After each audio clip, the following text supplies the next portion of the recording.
다른 시기에 비해서 굉장히 높은 캐펙스 성장이 있다. 캐펙스라는 거는 투자죠. 그래서 기업이나 국가나 이런 투자를 캐펙스라고 하는데 보통 기업 투자를 말하는데 아주 강력한 캐펙스 그로스가 나타난다. 보시면 맨 위에 있는데 탈세계화 시기가 진행됐을 때마다 굉장히 큰 캐펙스 투자가 있었다.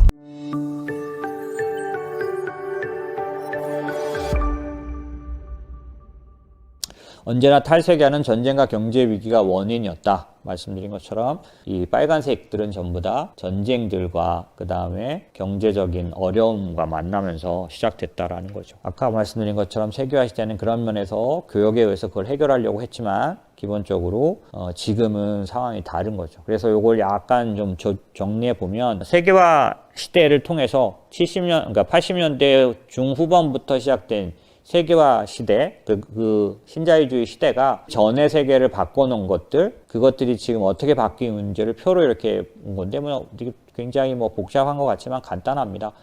기본적으로 그 시기를 움직이는 그런 흐름 안에는 몇 가지 공통적인 특징이 있는 거죠. 반복된다는 거죠. 조금 전에 이 흐름이 몇십 년씩 나타나다가 다시 반대로 탈세계화 되면 20년, 30년 탈세계화 흐름이 있고 40년, 50년 다시 세계화가 진행되는 요 기간 동안 지배적인 어떤 경제 이념과 그 다음에 흐름들이 있는데 요것들을 공통점이기 때문에 알고 있으면 어느 정도 이해하는 데 좋다는 거죠. 그래서 80년대 이후에 대안정 시기를 만들었던 경제 이념은 신자유주의입니다. 중국과 소련이 경제 시스템에 합류하면서 완전한 그런 자유무역주의가 진행되는 거죠. 그러다 보니 당연히 그걸 가능하게 했던 게 전쟁에 의해서는 탈세계가 진행된다고 했잖아요. 그러니까 당연히 탈냉전이 같이 따라줬어야 됐겠죠. 그래서 소련이 해체되고 중국이 무역구조에 합류하는 이러한 탈냉전 흐름이 있었기 때문에 세계화가 있었다라고 봐야겠고요. 당연히 자유무역 체제이고 그 다음에 이때는 작은 정부라든지 이런 정치적인 그런 부분들에서도 규제 완화나 통화 완화 같은 것들이 일어날 수 있었다. 왜냐하면 아까도 이제 금리가 계속 대안정기 동안 계속 내려왔다고 했던 이유가 연준의 그런 통화 정책이 완화적이었기 때문에라고 볼 수 있거든요. 그런가 하면 70년대, 80년대 그레이트 인플레이션이라는 시기를 벗어나기 위해서 그 경제적인 부분을 경제적인 어려움을 벗어나는 방법으로서 기술의 발전이 어떤 경제적인 어려움들을 벗어날 수 있는 길을 찾아줬다라고 할 수 있겠죠. 그래서 이때 이제 정보통신혁명, IT혁명이라는 게 이때 같이 나타나게 되는 거고, 뒤에 이제 보시겠지만 주요 이 시기 때마다 성장을 한 나라들은 약간씩 다릅니다. 그래서 그것도 이따가 설명을 드리면 될 것 같고요. 그런데 지금까지 신자유주의는 상당 부분 작은 정부, 자유무역, 그 다음에 금융 완화, 친기업 성향이 있었다면 지금 벌어지고 있는 자국 우선주의, 탈세계화 흐름은 반대입니다. 그래서 코로나로 인해서 큰 정부 시대가 왔고요. 당연히 지금 모든 정부가 과거의 어느 때보다도 적극적으로 개입한 모습을 보이고 있죠. 그래서 적극적인 재정 정책을 작년도, 재작년도에 코로나 때문에 쓸 수밖에 없었고 현재 썼기 때문에 전에하고는 굉장히 다른 그런 어떤 정부의 정책 모습을 보고 있습니다. 그래서 기후나 환경 대응뿐만 아니라 여러 가지 인프라 확충이 계속되고 있고 원자재에 대한 적극적인 정부의 개입이 일어나고 있죠. 그런가 하면은 자국 우선주의라는 이런 탈세계화 흐름은 보호무역주의를 가져갑니다. 그래서 공급망에 대해서 보호하고 재구축하려고 하고요. 금융 관련해서는 완화적이지 않고 규제적이죠. 그런가 하면 이전에는 친기업 성향이었다면 자국 우선주의는 어떤 그 기업 위주보다는 국민들 위주로 정책을 쓰게 됩니다. 그래서 복지 정책이라든지 이런 것들이 굉장히 높아지는 경향이 있죠. 그러다 보니 이것 자체가 효율이 아니라 어떤 정당성 관련된 부분이 크다 보니까 고비용 구조를 가져오게 되고요. 이 고비용 구조는 기본적으로 기업들의 어떤 여러 가지 변화를 가져오게 됩니다. 왜냐하면 기본적으로 분쟁 비용이라 그래서 비용이 들어가게 되는 거죠. 사실은 이런 흐름을 보는 이유는 커다란 어떤 시대의 흐름들이 여러 가지 논리들을 바꿔놓기 때문에 그 논리 속에서 성장하는 기업들, 국가를 찾기 위한 노력이라고 봐야겠죠. 우리는 투자를 하기 위해서 이걸 이제 바라보는 건데 이런 상황 속에서 기회가 생기는 국가는 어디고 기회가 생기는 산업은 어딘지라는 것들을 읽기 위해서는 개별 기업적인 접근 이전에 먼저 매크로적인 접근이라든지 그 다음에 섹터적인 접근을 해야 되는데 그러려면 지금 말씀드린 것처럼 커다란 세상의 변화가 어떻게 나타나고 있는지를 이해하는 게 필요해서 지금 이제 그 과정을 거치는 거라고 보시면 되겠고요. 그래서 신자유주의는 디플레이션 시대라고 한다면 다시 시작되는 탈세계화 시대는 인플레이션 시대이다 보니 인플레이션이 자칫하면 성장을 못 찾아낼 경우 스태그플레이션에 빠지게 됩니다. 사실은 좀 중요한데 여러분들에게 이제 지금 설명드리는 이런 패턴으로 설명드리면 딱딱하고 어렵기만 할 내용이어서 실제로는 인플레이션이 나타나는데 성장의 돌파구를 찾지 못하면 스태그플레이션에 빠집니다. 왜냐하면 인플레이션 시대의 특징은 비용이 많이 높아져 있기 때문에 그 비용을 커버할 만큼의 성장이 따라와 줘야 돼요. 그러면 성장이 그만큼 못 따라와 주면 어떻게 되느냐? 기본적으로 물가는 여전히 높은데 성장이 낮다 보니 오는 스태그플레이션 현상이 모든 사람들에게 나타나게 됩니다. 그래서 어떤 거냐면 기본적으로 부채나 이런 것들에 의한 위험들에 많이 노출되고 이거로 인해서 돌파구를 찾지 못하면 저성장 국면에서 아예 가라앉아 버릴 수도 있는 그런 모습들이 있게 되죠. 그런 국가들이 있었고요. 그런 측면이 있다 보니까 인플레이션이 높게 나타나는 그런 시기에는 성장을 찾을 수 있는, 성장이 나타날 수 있는 길을 잘 찾아내야 합니다.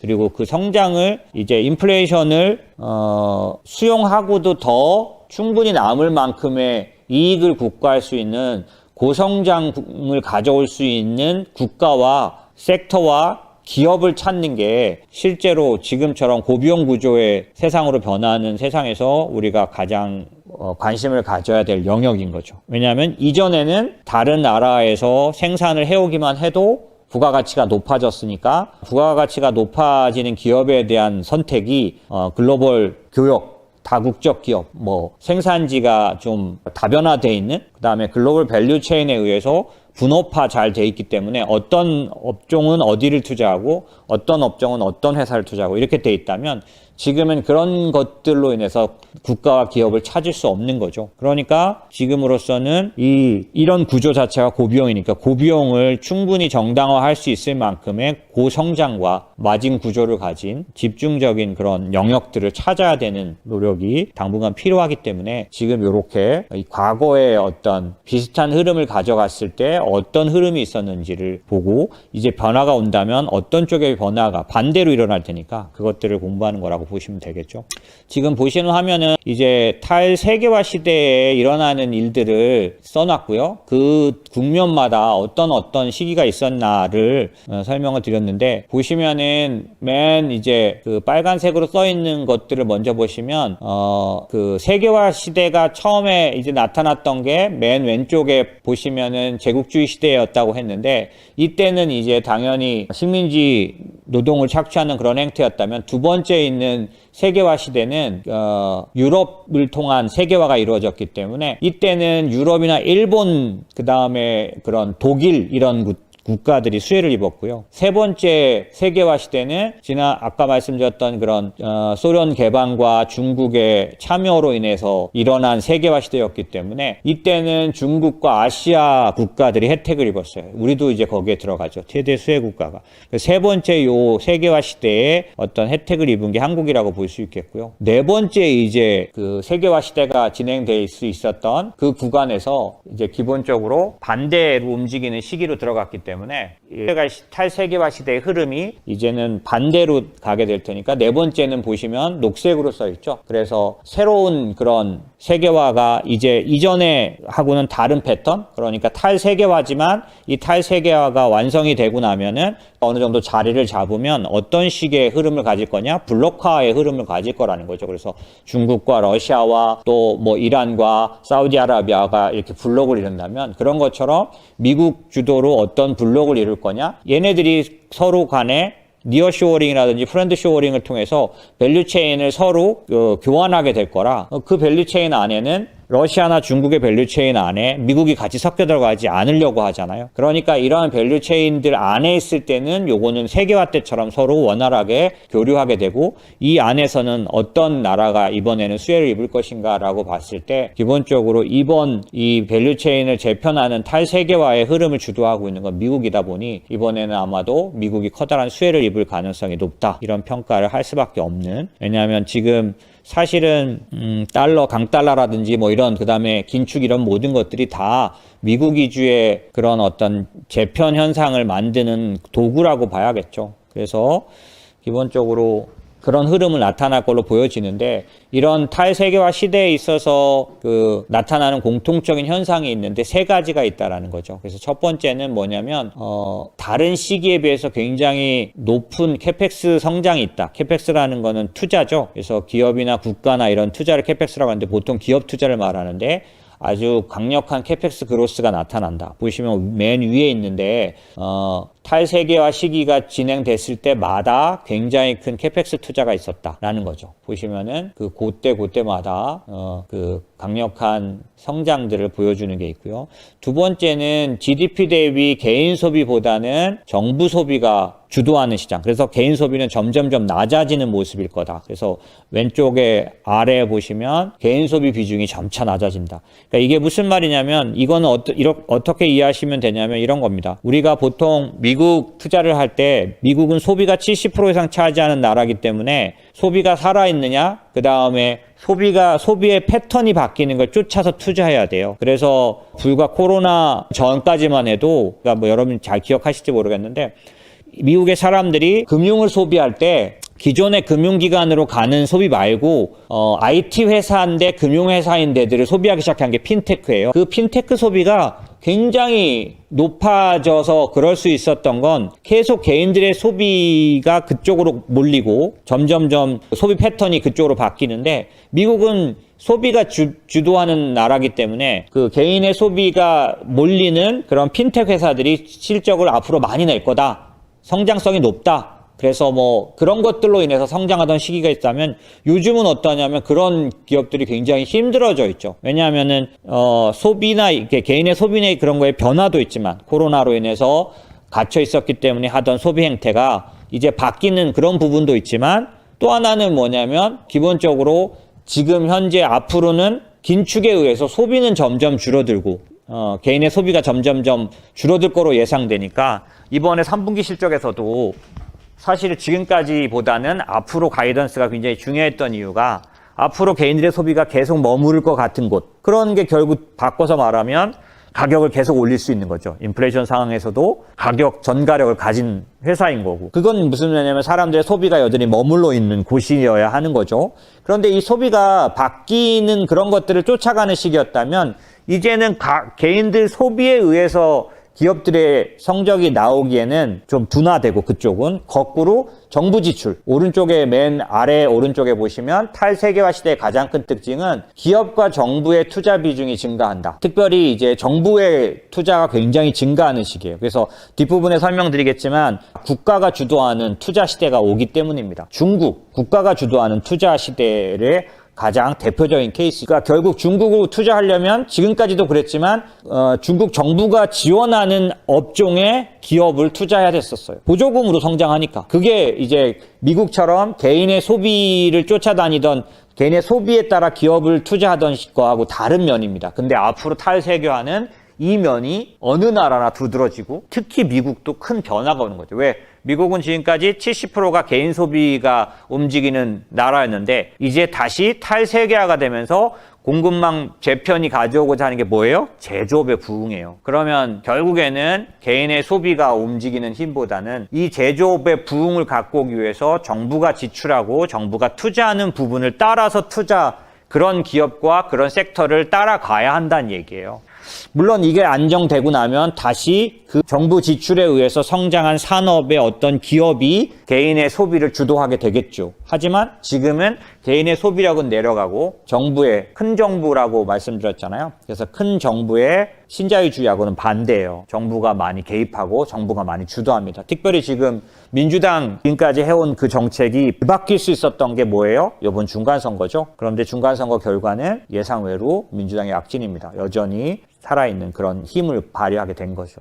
그렇다고 하면 그 민주당 바이든이 주도해온 국가 위주의 글로벌 밸류체인 재편, 그 다음에 탈세계화를 결과적으로 만들어내는 미국의 패권 전쟁, 이런 것들이 전부 다 앞으로 지장 없이 진행될 거라고 보시면 되는 거죠. 그렇게 된다면 우리가 초점을 가져야 될 곳은 어디냐? 국가가 투자하는 곳, 그 다음에 그 정부의 투자에 따르는 기업의 투자가 증가하는 곳, 이런 곳들을 찾아야 된다는 겁니다. 이게 미묘한 것 같지만 굉장히 큰 결과를 가져옵니다. 앞으로 3, 4년간, 앞으로 1년, 2년, 3년은 여기에 의해서 투자 결과에 많은 영향을 받게 돼요. 똑같은 것 같지만 매우 선택이 달라집니다. 자, 탈세계화 시대 다른 시기에 비해서 캐펙스 그로스가 크다 그랬죠? 예를 들어서 1970년대 탈세계화 시기에는 오일 기업들이 그 모습을 보여줬다는 겁니다. 보시면 70년대 업스트림이라는 거는 이게 이제 다운이 있고 업이 있는데 에너지 기업들의 그런 어떤 전방 후방처럼 이런 의미인데요. 보시면 증가의 규모가 어마어마한 거죠.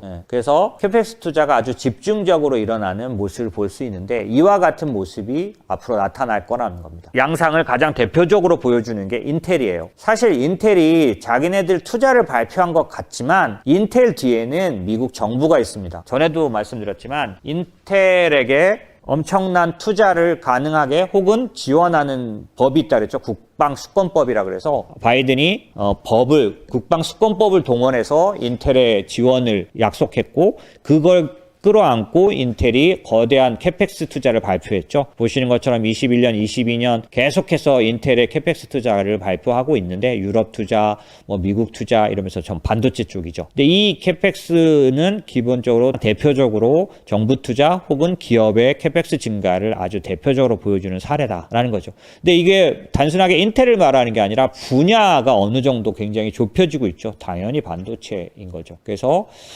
국내 기업 같은 경우에 과거 어느 때보다도 엄청난 캐펙스 성장 그런 계획을 발표하고 있는 중입니다. 기존의 지금까지 투자를 훨씬 더 뛰어넘는 그런 투자들을 발표하고 있어요. 투자 계획들을. 아시다시피 삼성, 그 다음 SK가 사실 규모로 보면 삼성은 크니까 그렇지만 SK는 사실 엄청난 힘을 내서 미국 투자에 굉장히 그 에너지를 보여주고 있는 쪽이죠. 그런 면에서는 LG가 좀 조용한데 그런 측면에서 보면 양적으로는 이 세 개가 굉장히 크고 현대차, 전체적으로 보면 한국 기업들은 제2의 해외 투자기가 시작된다고 봐야겠죠. 어찌됐든 이 캐펙스 성장은 꽤 이상한 결정입니다. 왜냐하면 여러분 이상하다고 생각 안 드실지 모르겠는데 전 이상하다고 생각이 들어요. 왜냐하면 글로벌 긴축 국면에서 침체가 얼만큼 올 거냐 이 얘기를 다루고 있는 이런 상황에서 정부가 푸시를 해가지고 투자를 발표하는 그런 수준이 아니거든요. 저 정도는. 침체가 올 것 같으면 정부가 푸시를 하죠. 그래서 이재용 씨 풀어주고 좀 더 투자하게 하고 이렇게 할 수 있는데 그런 동기가 아니잖아요. 미국에 지금 삼성이랑 SK랑 LG가 들어가는 개념은 그런 개념이 아니에요. 왜 자발적으로 이렇게 침체가 예상되는 이 시점에서 저들이 저렇게 캐펙스 발표를 하고 있는지 여러분은 그냥 늘상 뉴스를 봐서 그렇겠지만 참 이상한 일입니다. 저런 것들이 바로 앞으로 내년도에 어떤 양상이 벌어질 것인가를 말해주는 것이고 안 된다 하지만 되는 곳이 있을 거라는 얘기예요. 그걸 찾는 것이 굉장히 중요할 겁니다. 그래서 저는 미국의 침체는 마일드할 거라고 보는 쪽이지만 나머지 국가들 특히 유럽 같은 경우는 침체가 깊을 수도 있잖아요. 하지만 그 깊은 침체 속에서도 어디에 투자할까를 보려고 한다면 지금 말씀드린 이런 흐름들을 읽는 것이 굉장히 중요할 거다라는 거죠.